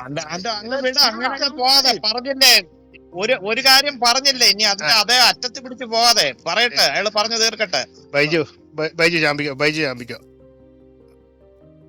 എടുത്തോ, മൈക്കെടുത്തോ. അപ്പൊ ക്രിസ്തുവിന്റെ കോൺഷ്യസ്നെസ്സിലേക്ക് ഉയർന്നാൽ മാത്രമേ ആ ക്രിസ്തുവിന്റെ സാൽവേഷൻ ലഭിക്കുകയുള്ളൂ. അത് സഭയിൽ നിന്നും സഭയ്ക്ക് പുറത്തുള്ളവർക്കും ആ ലെവലിലേക്ക് എത്താം. അതുകൊണ്ടാണ് യേശു കർത്താവ് പറഞ്ഞത്, ഈ തൊഴുത്തിൽ പെടാത്ത ആടുകളും എനിക്കുണ്ട്, അവയെയും ഞാൻ മേയ്ക്കേണ്ടതാകുന്നു എന്ന്. അത് ആ ഒരു കോൺസെപ്റ്റിലായിരിക്കണം നമ്മുടെ പോപ്പ് പറഞ്ഞത്. പുറത്തുള്ളവർക്കും ക്രിസ്തുവിന്റെ കോൺഷ്യസ്നെസ്സിലേക്ക് ഉയരാം. ആ ക്രിസ്തുവിനെ സ്വീകരിക്കുകയും അതായത് യേശുദേവൻ എന്ന് പറയുന്ന ആ കോൺഷ്യസ്നെസ്സിലേക്ക് ഉയരാതെ, ഇപ്പൊ ഇവിടെ നിയമത്തിന്റെ പൂർത്തീകരണം എന്ന് പറയുന്നു. നിയമത്തിന്റെ പൂർത്തീകരണം എന്താണ് പറയുന്നത്? കൊല്ലരുത്, വ്യഭിചാരം ചെയ്യരുത്, മോഷ്ടിക്കരുത്, കള്ളസാക്ഷി പറയരുത്, അന്യന്റെ ഭാര്യ മോഹിക്കരുത്, അന്യന്റെ വസ്തുക്കൾ ആഗ്രഹിക്കരുത്. ഇതൊക്കെ ഫോളോ ചെയ്തിട്ട് ഇതൊക്കെ പൂർത്തീകരിച്ച് വരുമ്പോഴാണ്, ഇത് ABCD ആണ് സ്പിരിച്വാലിറ്റിയില്. അതെല്ലാം വന്നതിന് ശേഷമാണ് ഈ പറയുന്ന നമ്മളെല്ലാവരും ഒരപ്പന്റെ മക്കളാണെന്നുള്ള ലെവലിലേക്ക്, ആ സ്നേഹത്തിലേക്ക് വരുന്നത്. ആ സ്നേഹത്തിലേക്ക് വന്നു കഴിയുമ്പോൾ നമ്മള് പരസ്പരം ഒരു സഹോദരി സഹോദരന്മാരാണ്. അവിടെ പിന്നെ ഒരു പ്രശ്നങ്ങളില്ല, കംപ്ലീറ്റ് ക്ഷമയിലൂടെയാണ് തീരുന്നത്. ഇനി അവിടെ നിന്നാണ് ക്രിസ്തുവിന്റെ അടുത്ത ലെവലിലേക്ക് വരുന്നത്. പിതാവേ, ഞാൻ ഇവർ നമ്മിൽ ഒന്നാകേണ്ടതിന്, അതായത് നമ്മളെല്ലാവരും ഒന്നാണ് എന്നുള്ള ആ ഒരു അവസ്ഥയിലേക്ക് വരണം, ആ മാനസികാവസ്ഥയിലേക്ക്. അവിടെ യുദ്ധങ്ങളില്ല, കലഹമില്ല, ഒരു പ്രശ്നവുമില്ല. അവിടെ നിയമങ്ങളും പ്രവാചകന്മാരും അവിടെ ഇല്ല. പറഞ്ഞു മനസ്സിലായോ? ഇനി അവിടെ നിന്ന് വണ്ണസിലേക്ക് വരുന്നു, ഞാനും നീ ഒന്നാണ്. അപ്പൊ ഇതാണ് കർത്താവ് വിളിക്കുന്നത്. അപ്പൊ അതിനു മുമ്പ് വേറൊരു സംഭവം നടക്കുന്നുണ്ട്, എൻലൈറ്റ്മെന്റ് നടക്കുന്നുണ്ട്. എൻലൈറ്റ്മെന്റ് എന്ന് വെച്ച് കഴിഞ്ഞാല് മറുരൂപ മലയില് കർത്താവ് പോയി ശിഷ്യന്മാർക്ക് കാണിച്ചു കൊടുത്തു. അതായത് ബൈജു ഒന്ന് കൺക്ലൂഡ് ചെയ്യാമോ? ഒരുപാടായി നമ്മൾ ഒരുപാട് ബൈജുവിന്റെ വെളിപാട് പറയട്ടെ. ഒരുപാട് കാര്യങ്ങൾ പറഞ്ഞാലേ. അതെ അതെ അതെ, കേൾക്കും. നമുക്ക് അതും കേൾക്കണല്ലോ, ബൈജുവിന്റെ കേൾക്കണല്ലോ. കേൾക്കട്ടെ. മോശെ ഏലിയാവും പത്രോസിന്റെ, യാക്കോബിന്റെ, യോഹനാന്റെ സന്നിധിയിൽ, അല്ലെങ്കിൽ അവർ കണ്ടുകൊണ്ടിരിക്കുകയാണ് യേശു ക്രിസ്തു ലൈറ്റ് പോലെ പ്രഭയായി തീർന്നു. അതായത് എൻലൈറ്റ്മെന്റ് കിട്ടി, ലൈറ്റ് പോലെ, ഈ ശരീരം ലൈറ്റ് പോലെ ആയി തീരും. പറഞ്ഞു മനസ്സിലായോ? അപ്പൊ എന്നിട്ട് യേശു ക്രിസ്തു പഠിപ്പിക്കുകയാണ്, ഞാൻ ചെയ്തതിനേക്കാൾ വലുത് നിങ്ങൾ ചെയ്യുമെന്ന്. അതായത് എന്നിൽ വിശ്വസിക്കുന്നവൻ ഞാൻ ചെയ്തതിനേക്കാൾ വലുത് ചെയ്യുമെന്ന്. അപ്പോൾ നമ്മൾ ഈ അവസ്ഥയിലൂടെ കടന്നു വന്നാൽ മാത്രമേ ഈ പറയുന്ന കർത്താവ് പഠിപ്പിക്കുന്ന സ്നേഹം എന്ന കോൺഷ്യസ്നെസ്സിലേക്കും എൻലൈറ്റ്മെന്റിലേക്കും വണ്ണസിലേക്കും വന്നാൽ മാത്രമേ ഈ പിതാവുമായിട്ടുള്ള ബന്ധത്തിലേക്ക് വരികയുള്ളൂ, പിതാവിലേക്ക് എത്തുകയുള്ളൂ. ഇതാണ് ക്രിസ്ത്യാനിറ്റിയുടെ ബോട്ടം ലൈൻ എന്ന് പറയുന്നത്. അല്ലാതെ ഈ നിയമത്തിൽ കുടുക്കിയിടുക, നിയമത്തെ പറ്റി പറഞ്ഞുകൊണ്ട് കിടക്കുക, എന്നിട്ട് മുസ്ലിംസ് രക്ഷ പ്രാപിക്കുമെന്ന് പറയുക. മുസ്ലിംസ് രക്ഷ പ്രാപിക്കുമെങ്കിൽ പിന്നെ സുവിശേഷത്തിന്റെ ആവശ്യം ഉണ്ടായിരുന്നില്ലല്ലോ. മുസ്ലിംസ് രക്ഷ പ്രാപിക്കില്ല എന്ന് പറയാൻ കാരണം എന്താണെന്നറിയാം? ഒരു മിനിറ്റ് ബൈജു, ഞാൻ ഒന്ന് ഇടപെടുകയാണ്. താങ്കളുടെ സാക്ഷ്യമൊക്കെ ഓക്കെയാണ്, പക്ഷെ പറയുന്ന കാര്യങ്ങൾക്ക് ഒരു പരിധി വേണം. താങ്കളുടെ പ്രസംഗം 10 മിനിറ്റ് നീണ്ടാൽ ഒക്കില്ല. അത് അങ്ങനെ സാധിക്കില്ല. ഒരാൾക്ക് മാത്രം പ്രസംഗിക്കാന്നുള്ള ന്യായം ഒന്നുമില്ല.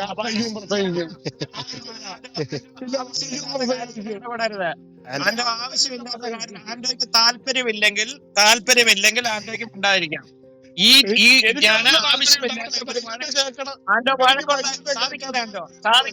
സാധിക്കില്ല ആൻഡോ. ഒരു റൂം നല്ല വൃത്തിയായിട്ട് നടന്നു. ആൻഡോയുടെ പേഴ്സണൽ ഗ്രഡ്ജിന് റൂം അലങ്കോലമാക്കാൻ സോറി.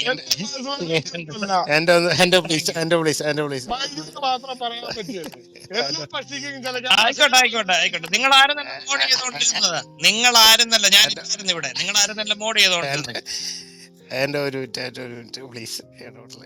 ഇതിനകത്ത് ഈ ബൈജു പറഞ്ഞതിനകത്ത് എനിക്ക് ആകെ ഒരു കൺഫ്യൂഷനായി. കാരണം എന്ന് വെച്ചിട്ടുണ്ടെങ്കിൽ, ഇത് യേശു ക്രിസ്തു പറഞ്ഞതും ഇപ്പം പോപ്പ് പറഞ്ഞത്, അത് സേച്ചനാണ് അത് വായിച്ചത്, ഞാനത് കേട്ടിട്ടില്ലായിരുന്നു കേട്ടോ.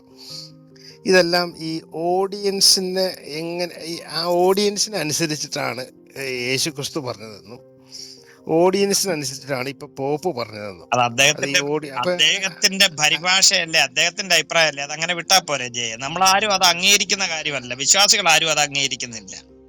അല്ല, അങ്ങനെ പറയുമ്പോഴത്തേക്കും യേശു ക്രിസ്തു പോപ്പും എല്ലാം എന്താ പറയുക, ഈ ആളുകളെ നോക്കിയിട്ട് അവസരവാദികളായിട്ട് സംസാരിക്കുന്ന ഒരു വ്യക്തിയായിട്ട് പോപ്പിനെയും, അങ്ങനെ ഒരു അവസരവാദിയായിട്ട് സംസാരിക്കുന്ന ഒരാളായിട്ട് യേശു ക്രിസ്തുവിനെയും അങ്ങ് മുന്നോട്ട് വെക്കുകയാണ് ബൈജു ചെയ്തത്. എന്റെ പൊന്ന് ജയിച്ചേട്ടാ, സീച്ചേട്ടാ, നിങ്ങൾക്ക് ഇതുവരെ മനസ്സിലായില്ല. ബൈജുവിനെ ഒന്ന് അഴിച്ചു വിടാവോ? കുറച്ച് എത്തിക്കോളാം.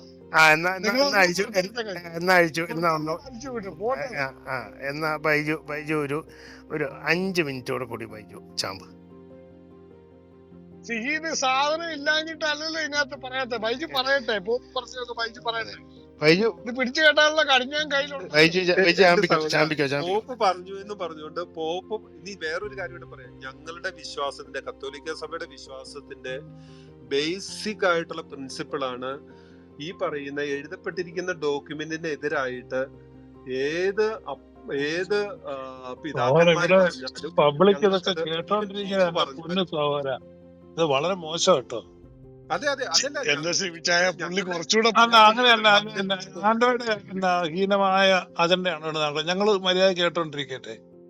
ഇപ്പൊ ബൈജു പറഞ്ഞു അപ്പൊ ഞങ്ങൾ അതായത് കത്തോലിക്ക. ഇവിടെ ഒരു സെക്കൻഡ് മനസ്സിലായില്ലേ, അല്ല നിങ്ങൾ ബൈജു ഇതിനെ കേക്ക് പോപ്പ് ബൈജു. പറയുന്നതിന് വളരെ അതെ ചോദിക്കുന്നത് ഒരു സെക്കൻഡ് സഹോദര പറഞ്ഞോട്ടെ. ബൈജു പറഞ്ഞു ഞങ്ങള് കത്തോലിക്ക സഭയെന്ന്. പോപ്പില്ലാത്ത കത്തോലിക്ക സഭയാണ് നിങ്ങളുടേത്, തലയില്ലാത്ത ഏത് സഭയാണത്? അങ്ങനെ ഒരു സഭയില്ല സുഹൃത്തെ. പോപ്പില്ലാതെ ഇവിടെ നിങ്ങൾക്ക് കത്തോലിക്ക സഭയുള്ളത്. അതിന് നിങ്ങൾ ഇവിടെ ഇരിക്കുന്ന ആൻഡോ വളം വെച്ചു കൊടുക്കുക. പോപ്പില്ലാത്ത കത്തോലിക്ക സഭ ബൈജു പറ.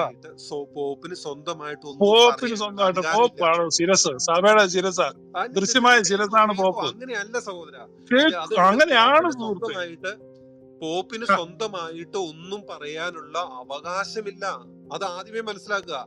പോപ്പിന്റെ അവകാശം എന്നത് അത് എഴുതി കൊടുത്തിരിക്കുന്നത് എന്റെ സുഹൃത്തെ പോപ്പ് എന്ത് ഇതൊക്കെ നിങ്ങളോട് ആരാ ഇതൊക്കെ നിങ്ങളെ പഠിപ്പിച്ചേ? ഇതൊക്കെ അറിയാം സഹോദരൻ. ഞങ്ങളുടെ നിങ്ങൾക്കറിയാം അതിനുള്ള ഡോക്യുമെന്റ്. പോപ്പ് എന്നെ പാവയാണോ? ആരെഴുതി കൊടുക്കുന്ന പോപ്പ് പറയണ്ടേ? നാളെ എഴുന്നേറ്റ് നിന്നിട്ട് ഞങ്ങൾക്കിടെ അതായത് ബൈബിളിന് എതിരായിട്ട് പ്രസംഗിച്ചു കഴിഞ്ഞാൽ ഞങ്ങൾ അതെല്ലാം കേട്ടോണ്ടിരിക്കണം. എടോ പോപ്പ് എഴുന്നേറ്റ് പോപ്പ് പറയുന്നത് ഇരുന്നോണ്ടാ. എസ്കാത്തീഡ്രോ താൻ കേട്ടോ? എക്സ്കാത്തീഡ്രോ എന്ന് പറഞ്ഞാൽ കസേരയിൽ ഇരുന്നോണ്ടാ പറയുന്നത്. പോപ്പ് എഴുന്നേറ്റ് എന്ന് പറയുന്നത് പെന്തക്കോസിലെ പാസ്റ്റർ അല്ല പോപ്പ്. എടോ പെന്തക്കോസ് പാസ്റ്റർ എഴുന്നേറ്റ് എന്ന് പറയുന്നത് പാസ്റ്റർ ആടോ. പോപ്പ് ഇരുന്നോണ്ടേ പറയത്തുള്ളൂ. എക്സ്കാത്തീഡ്രോ എന്ന് കേട്ടോ. യേശു സംസാരിച്ച എങ്ങനെയാ? യേശു സംസാരിച്ച് ഇരുന്നോണ്ടാ. അവൻ മലയിൽ കയറി ഇരുന്നു കൊണ്ട് ഉപദേശിച്ചു. എഴുന്നേറ്റ് നിന്ന് കവച്ച് എന്ന് പറയുന്നത് പെന്തക്കോസിലെ പാസ്റ്റർ തന്റേത്.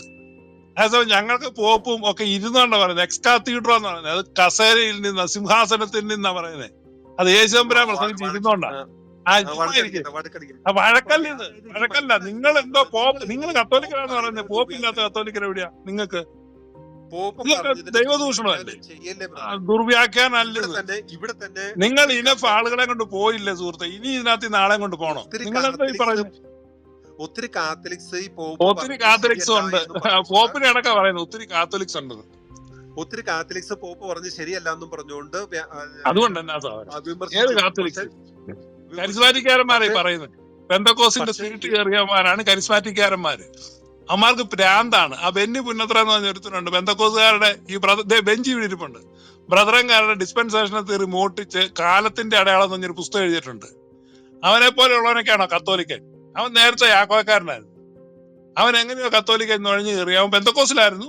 അത് കഴിഞ്ഞ് കുറെ നാൾ ശബരിമല ഭക്തനായിരുന്നു. പിന്നെ അവൻ ഇപ്പോ ഒരു സ്വന്തമായിട്ട് ധ്യാനകേന്ദ്രമൊക്കെ ഉണ്ടാക്കിയിട്ട് കാലത്തിന്റെ അടയാളങ്ങൾ. ബ്രദറൻകാരന്റെ പുസ്തകമാണ്. അതിന്റെ പുറംചട്ട മാത്രം മാറ്റിയിട്ട് അവൻ കത്തോലിക്കന് കൊടുത്തു. കത്തോലിക്കന് അത് തിന്നു. പശുവിന് റബ്ബറല കൊടുക്കുന്ന പോലെ. എന്നിട്ട് അവര് ചിന്തിക്കുന്ന അവരിപ്പോഴും കത്തോലിക്കനാണ്. ആരെയും അഷേം ബൈജു, നിങ്ങൾ ഏത് കത്തോലിക്ക സഭയുടെ കാര്യം പറയുന്നത്? നിങ്ങൾ വഷളാക്കപ്പെട്ടവനാണ്. അതായത് നിങ്ങൾ വ്യക്തിപരമായിട്ടല്ല. കാരണം നിങ്ങൾ ഈ പറഞ്ഞ പെന്തക്കോസ് ഉപദേശം തലയ്ക്ക് പിടിച്ചിരിക്കുന്നു. നിങ്ങൾക്ക് പെന്തക്കോസ് ഉപദേശം തലയ്ക്ക് പിടിച്ചിട്ട് പോപ്പ് എന്താണ് കത്തോലിക്ക സഭയുടെ ഉപദേശത്തിനെതിരായിട്ട് സിംഗപ്പൂരിൽ പറഞ്ഞേ? നിങ്ങൊന്ന് പറയോ? ഒരു സിംഗിൾ പോയിന്റ് പറയോ? കത്തോലിക്ക സഭയുടെ ഒരു ചോദിച്ചട്ടെ. കത്തോലിക്ക സഭയുടെ ഉപദേശം പ്രിസൈസ് ആയിരിക്കണം. നിങ്ങൾ പ്രസംഗിച്ചിട്ടല്ലേ? നിങ്ങളെക്കാൾ നന്നായി പ്രസംഗിക്കുന്ന ആളാ ബെഞ്ചി താഴെ ഇരിക്കുന്നു. വേണേ പുള്ളി പാട്ടും പാടും.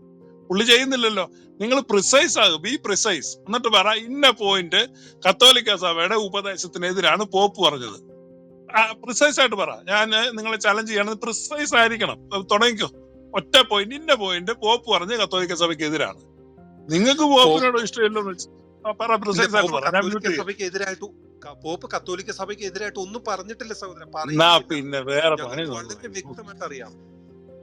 ഇവിടെ പോപ്പ് പറഞ്ഞതിനെ ദുർവ്യാഖ്യാനം ചെയ്യുകയാണ് നിങ്ങൾ ചെയ്യുന്നത്. ഇവിടെ പോപ്പ് ആ കമ്മ്യൂണിറ്റിയോട് വളരെ സ്നേഹത്തില് കാര്യങ്ങൾ പറഞ്ഞു കൊടുത്തു. എല്ലാവരും നമ്മുടെ ഇന്റൻഷൻ എല്ലാം ഏക സത്യ ദൈവത്തിലേക്കുള്ളതാണ്. എല്ലാവരും സഹോദര ഒരു സെക്കൻഡ്. നിങ്ങൾ ഇപ്പൊ പറയുന്ന ദൂഷണം അപ്പൊ പോപ്പ് തക്കിയാ ഉപയോഗിച്ചത് നിങ്ങൾ പറയുന്നേ? പോപ്പ് എന്ന് പറഞ്ഞ യേശു ക്രിസ്തുവിന്റെ ദാസനാ സഹോദര, മുസ്ലിം അല്ല. ഓരോ കമ്മ്യൂണിറ്റി ചെല്ലുമ്പോ തക്കിയ താരം പോലെ ഉപയോഗിക്കാൻ ആ കമ്മ്യൂണിറ്റി ചെന്നപ്പോ തല കാണിച്ച്, ഇവിടെ വരുമ്പോ വാല് കാണിച്ചോളും. എടോ, പോപ്പ് ഒരു മുസ്ലിം അല്ല, യേശു ക്രിസ്തുവിന്റെ ഭൂമിയിലെ വികാരിയാണ്. അങ്ങേര് ക്രിസ്തുവിനെ റിഫ്ലക്ട് ചെയ്ത് നിൽക്കുന്ന, അങ്ങേര് തരം പോലെ സംസാരിക്കാൻ നടക്കുന്നതല്ല. പോപ്പ് പറഞ്ഞാൽ പറഞ്ഞത്, അല്ലാതെ ആ കമ്മ്യൂണിറ്റി അങ്ങനെ പറഞ്ഞതേ ഉള്ളെന്ന്. കൊള്ളാമല്ലോ. അല്ല, ഞാനൊരു കാര്യം ചോദിക്കട്ടെ. പോപ്പ് അങ്ങനെ പറഞ്ഞപ്പോൾ അവരെല്ലാവരും സാൽവേഷൻ പ്രാപിക്കുമെന്ന് ഈ പറഞ്ഞിട്ടുള്ളവരെ എല്ലാവരും സാൽവേഷൻ പ്രാപിക്കും എന്നുള്ള ഒരു വിശ്വാസം സഹോദരനുണ്ടോ? സഹോദര, സാൽവേഷൻ എന്ന് പറഞ്ഞാൽ എന്നാ, നിങ്ങളൊന്ന് പറയോ? ക്രിസ്തുവിലൂടെയുള്ള രക്ഷയാണ്. ക്രിസ്തുവിൽ എന്തിൽ നിന്നുള്ള രക്ഷ? ആരിൽ നിന്നുള്ള രക്ഷ? അതായത് പാപത്തിൽ നിന്നുള്ള മോചനവും ക്രിസ്തുവിലേക്കായി തീരുന്നതും. പാപത്തിൽ നിന്നുള്ള മോചനം. എന്ത് പാപത്തിൽ നിന്നാണ് മോചനം കിട്ടുന്നത്? നമ്മള് ജന്മന കർമ്മണ വാക്കുകളാല് പ്രവൃത്തിയാൽ ഉപേക്ഷയാൽ ചെയ്തു പോയിട്ടുള്ള എല്ലാ തെറ്റുകളിൽ നിന്നും ക്രിസ്തുവിന്റെ യാഗത്തിലൂടെയുള്ള രക്ഷ. താങ്കൾക്ക് അത് കിട്ടിയിട്ടുണ്ടോ? ഞാനിത് കിട്ടിയിട്ടുണ്ടെന്ന് വിശ്വസിക്കുന്നു. അല്ല, താങ്കൾ കല്യാണം കഴിച്ചാണോ? അതെ. താങ്കൾ കല്യാണം കഴിച്ചെന്ന് വിശ്വസിക്കുകയാണോ? ചോദിക്കുമ്പോ താങ്കൾ കല്യാണം കഴിച്ചാണോ എന്ന് ഞാൻ വിശ്വസിക്കുന്നു, അങ്ങനെയാണ് ഉത്തരം പറയുന്നത്. അല്ല. അപ്പൊ താങ്കളുടെ പറയട്ടെ, രക്ഷയുടെ അഷുറൻസ് അത്രേ ഉള്ളൂ താങ്കൾക്ക്. അതായത് താങ്കൾ കല്യാണം കഴിച്ചാണെന്ന് വെച്ചാൽ അതെ, താങ്കൾക്ക് ആ രക്ഷ കിട്ടിയിട്ടുണ്ടോ? എന്ന് ഞാൻ കരുതുന്നു, എന്ന് ഞാൻ വിശ്വസിക്കുന്നു. അപ്പൊ എത്ര ഫീബിൾ ആണ് സുഹൃത്തെ നിങ്ങളുടെ രക്ഷാബോധ്യം. അത് ബ്രദറൻ സഭക്കാരുടെ ബ്രദറൻ സഭക്കാരുടെ ബെഞ്ച് മുൻ ബ്രദറൻകാരനാ. രക്ഷാനിർണയം പ്രാപിക്കാന്ന് പറഞ്ഞ ബ്രദറൻകാരൊക്കെ ഉണ്ട്. അപ്പൊ നിങ്ങൾക്ക് ആ രക്ഷാനിർണയം പോലും ഇല്ല. അപ്പൊ നിങ്ങളോട് ചോദിക്കുമ്പോ എന്ന് ഞാൻ കരുതുന്നു. സഹോദരൻ, നിങ്ങൾക്ക് ആ രക്ഷ കിട്ടിയോ? അടുത്ത ചോദ്യം എന്നോട് ചോദിക്കുക, അത് കാണിച്ചു തരാൻ പറയും. അത് കാണിച്ചു തരാൻ പറ്റില്ലാത്തതുകൊണ്ടാണ് വിശ്വാസം എന്ന് പറയുന്നത്. എനിക്കത് കാണിച്ചു തരാൻ പറ്റും. ഇപ്പൊ ഞാനിപ്പോ കർത്താവിന്റെ മകനാണെന്ന് കാണിച്ചു തരാൻ പറ്റുമോ? കാണിച്ചു തരാൻ പറ്റില്ല. അങ്ങനെ ഞാൻ ചോദിച്ചില്ല. നിങ്ങൾക്ക് പാപത്തിൽ നിന്ന് നിങ്ങൾക്ക് രക്ഷ കിട്ടിയെങ്കിൽ നിങ്ങൾ പാപം ചെയ്തില്ല. ഇതിപ്പോ നിങ്ങളുടെ അടുത്തുള്ള മുസ്ലിമും നിങ്ങൾ ഒരുപോലെ, ഒരുപക്ഷെ മുസ്ലിം നിങ്ങളൊക്കെ ബെറ്റർ ആയിരിക്കും. അപ്പൊ നിങ്ങൾ അതേ പാപം ചെയ്തിട്ട് നിങ്ങൾ പോപ്പിന് നേരെ പല്ലിളിച്ച് കാണിക്കുന്നതിനകത്ത് എന്താ അർത്ഥമായിരിക്കും? അല്ല ബ്രദറെ, പോപ്പ് ചെയ്തത് കംപ്ലീറ്റ് ആയിട്ടുള്ള യേശു ക്രിസ്തുവിന്റെ സുവിശേഷം അവരോട് പറഞ്ഞില്ല. പൗലോസ്ലീഹ പറഞ്ഞതുപോലെ അത് പറയണമെന്ന് നിർബന്ധമില്ല. അതെന്താണ് സഹോദരൻ? എന്നാ നിങ്ങൾ ആ പൗലോസ്ലീഹ പറഞ്ഞ പോലെ യേശു ക്രിസ്തുവിന്റെ സുവിശേഷം ഞങ്ങളോട് പറ. ഇത്രയും വിലയേറിയ ആത്മാക്കൾ നഷ്ടപ്പെട്ടു പോവല്ലേ? നിങ്ങളുടെ ഒരു ചരിത്രപരമായ ഒരു ധർമ്മമായിട്ട് അതിനെ കണ്ടിട്ട് ഈ ഇരിക്കുന്ന മനുഷ്യരോട് യേശു ക്രിസ്തു പറഞ്ഞ പോലെ, പൗലോസ്ലീഹ പറഞ്ഞ പോലെയുള്ള യേശു ക്രിസ്തുവിന്റെ സുവിശേഷം പറഞ്ഞ് ഞങ്ങളെ ഈ വലിയ അപകടത്തിൽ നിന്ന് രക്ഷിക്കും. അല്ല, ഇവിടെ കാത്തലിക്സും ഒക്കെ ഉള്ളത് അവരോട് പിന്നെ സുവിശേഷം പറയേണ്ട ആവശ്യം. അത് പറഞ്ഞിട്ട് കാര്യമില്ല. കത്തോലിക്കനായ പോപ്പ് പോയി കിടക്കല്ലേ? പോപ്പിന് തന്നെ ഗതി ഇങ്ങനെയാ. അപ്പൊ ഈ ഇരിക്കുന്ന കത്തോലിക്കന്മാർ ആരും പറഞ്ഞിട്ട് കാര്യമുണ്ടോ? നിങ്ങളത് പറ. പൗലൂസ് പറഞ്ഞ ഇന്നതാണ് ഒന്ന് പറ. പൗലൂസ് എന്താ പറഞ്ഞേ? ഞാൻ ഇവിടെ ഓൾറെഡി പറഞ്ഞു കഴിഞ്ഞു. അതായത് നമ്മള് യേശുക്രിസ്തു പഠിപ്പിക്കുന്ന സ്നേഹം എന്ന ആ ഒരു കോവനന്റിലേക്ക്, ആ ഒരു ബന്ധത്തിലേക്ക് വരണം. ആ ബന്ധം എന്നത് അത് അടുത്ത ഒരു ലെവലാണ്, അടുത്ത ഒരു ഡെൻസിറ്റി. ശരി. ഓക്കെ. യേശു ആരെ സ്നേഹിക്കാനാ പറഞ്ഞേ? സർവരെയും, നിന്നെ പോലെ തന്നെ നിന്റെ അയൽക്കാരെയും. ശത്രുവിനെ സ്നേഹിക്കാനല്ലേ പറഞ്ഞേ? അല്ലല്ലേ, നിന്നെ പോലെ തന്നെ. അതായത് വളരെ വ്യക്തമായിട്ട് പഠിപ്പിക്കുന്നുണ്ടല്ലോ. അല്ല, അയൽക്കാരനെ സ്നേഹിക്കുന്ന അത് നിൽക്കട്ടെ, ശത്രുവിനെ സ്നേഹിക്കാൻ പറഞ്ഞോ ഇല്ലയോ? അതെ, ശത്രുവിനെ സ്നേഹിക്കണം. താങ്കൾ സ്നേഹിക്കുന്നുണ്ടോ? അതെ, തീർച്ചയായിട്ടും. താങ്കൾ സ്നേഹിക്കുന്നുണ്ടോ? തീർച്ചയായും 100%. എനിക്ക് ശത്രു സഹോദര. ഇല്ല. മുസ്ലിങ്ങള് നരകത്തിൽ പോകുന്ന നിങ്ങൾ ഈ പറയുന്നതിന്റെ കാര്യം തന്നെ? ഞാൻ നരകത്തിൽ പോകുന്നു പറഞ്ഞില്ലല്ലോ ബ്രദറെ. പറഞ്ഞല്ലോ. ഞാൻ അത് കേട്ടോണ്ടാ ഞാൻ ഉറങ്ങിക്കൊണ്ടിരിക്കുകയായിരുന്നു. ഉറക്കത്തിൽ നിങ്ങൾ പറയുന്നത് ഞാൻ കൃത്യമായിട്ട് കേട്ടാണ് മുസ്ലിം നരകത്തിൽ പോകുന്നത്. അല്ലെങ്കിൽ നിങ്ങൾ അറിയാതെ, ചില അപ്പൂപ്പന്മാർക്ക് അറിയാതെ മൂത്രം പോകും, അതുപോലെ നിങ്ങൾ അറിയാതെ പറഞ്ഞാണെങ്കിൽ ഞാൻ പിൻവലിക്കാം. പക്ഷെ ഇവിടെ റീപ്ലേ ഉണ്ടെങ്കിൽ അതിനകത്ത് കിടക്കും. ക്രിസ്തുവിലൂടെയുള്ള രക്ഷ സ്വീകരിക്കില്ല എന്ന് പറഞ്ഞത്. അതായത് ഇതിൻ്റെ അകത്ത് ഞാൻ പറഞ്ഞത് എന്താണ്? ഇതായത് യേശു ക്രിസ്തുവിന്റെ സഭയുടെ ഭാഗമാകുകയോ ആകാതിരിക്കുകയോ ചെയ്യാം ഒരു വ്യക്തിക്ക്. അത് ആ വ്യക്തിയുടെ പേഴ്സണൽ ആയിട്ട് ഉള്ള തീരുമാനമാണ്. പക്ഷെ ക്രിസ്തു പറയുന്ന ബോധ്യാവസ്ഥയിലേക്ക്, ആ ലെവലിലേക്ക് വന്നില്ല എങ്കിൽ ആ വ്യക്തി സാൽവേഷനിലേക്ക് വരികയില്ല എന്നാണ് ഞാൻ പറഞ്ഞത്. അതായത് മനസ്സിലായി. നല്ല ആശയമാണ്. അതിന്റെ വാക്യം വല്ലതും ഉണ്ടോ ബൈബിളിൽ? അതിന്റെ ബാക്കി ബൈബിളിൽ കംപ്ലീറ്റ് അത് ബൈബിളിലോ കർത്താവ് പറയുന്നത്, അതായത് നിങ്ങൾ എന്റെ ശിഷ്യരാകണം. ഞാൻ എവിടെ പറഞ്ഞു? വളരെ ക്ലിയർ ആയിട്ട് നിങ്ങൾ എന്റെ ശിഷ്യരാകണം, നിങ്ങൾ യേശു അങ്ങനെ പറഞ്ഞോ? യേശു അങ്ങനെ പറഞ്ഞു? അതെ അതെ, നിങ്ങൾ അതായത് വളരെ വ്യക്തമായിട്ട് പഠിപ്പിക്കുന്നതാണ്. ഏതാണ്, നിങ്ങൾ പരസ്പരം സ്നേഹിക്കുന്നുവെങ്കിൽ എന്റെ ശിഷ്യന്മാരാണെന്ന് അറിയപ്പെടും. അപ്പൊ പരസ്പരം ഞാൻ നിങ്ങളെ സ്നേഹിച്ചതുപോലെ. അയ്യോ, അങ്ങനെ സഹോദര അത് കേക്ക്. യേശുവിന്റെ ശിഷ്യന്മാരുടെ യേശു പറഞ്ഞാണ്, 15 അധ്യായം യോഹന്നാന്റെ സുവിശേഷമാണ്, നിങ്ങൾക്ക് തമ്മിൽ തമ്മിൽ സ്നേഹമുണ്ടെങ്കിൽ നിങ്ങൾ എന്റെ ശിഷ്യന്മാരാണെന്ന് ലോകം പറയുന്നു. ശിഷ്യന്മാരോട് വഴക്ക് പിടിക്കരുതെന്ന് പറഞ്ഞതേ ഉള്ളൂ. അതിനകത്ത് എങ്ങനെയാ എല്ലാവരും യേശുവിന്റെ ശിഷ്യനാകണം എന്ന് യേശു പറഞ്ഞ എങ്ങനെയാ?